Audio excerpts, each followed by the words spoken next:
Playing an Orsi baritone sax, which is labeled H.A. Selmer Bundy. But before we get into it, we're going to fix this mouthpiece cap because as I was taking this mouthpiece out of my gig bag, it slipped out of this cap, which chipped the reed.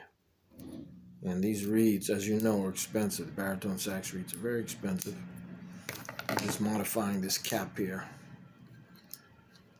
This mouthpiece will be a student model plastic mouthpiece, a Yamaha 5C, which is a very good mouthpiece, and a lot of players use it.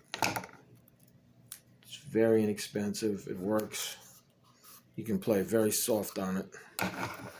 And this is the kind of thing that I do with all my instruments. I fix cases, I modify things, and right now I'm making a better fit for this mouthpiece cap. As I said, I was taking it out of a gig bag and it broke a baritone sax reed. Now these baritone sax reeds are upwards of $5 a piece, so I don't think you want to throw away $5. So we're going to make this a little tighter, and then I'm going to test it out.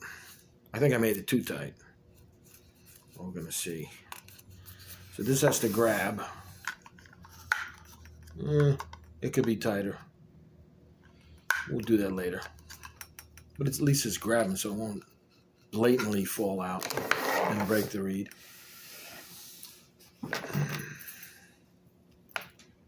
And we're going to play this Orsi, which is one of the baritone saxes I got online this past year. The first time I bought multiple instruments is this past year, and bought a number of baritone saxes. This is the absolute cheapest one I bought, $150. And the body tube did not need to be straightened, which I had to straighten two body tubes. I did one on a Con 12M and one on a Buscher Big B. But this one had a straight body tube. It did not have a neck. And so I did have to get a replacement neck for $100. It's a very similar tenon size as a Con 12M. So I believe I did have to sand it a little bit, at least the one I got. This one here, you can see that's an aftermarket neck. It's got two markings on it. This one is for the student model, and then if I was to put my professional, one of my Bergs on there, it would have to go a little lower. Now, this particular saxophone, as I've shown you before, it's a European saxophone. It's got a very low octave key there, as you can see. You hit that octave key, it's very low.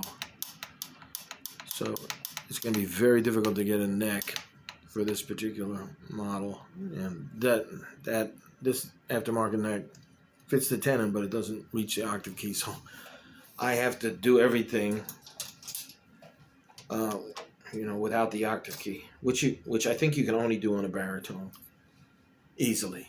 It'd be very hard to do it on a smaller instrument, but you can do it on a baritone. You can play the whole range without the octave.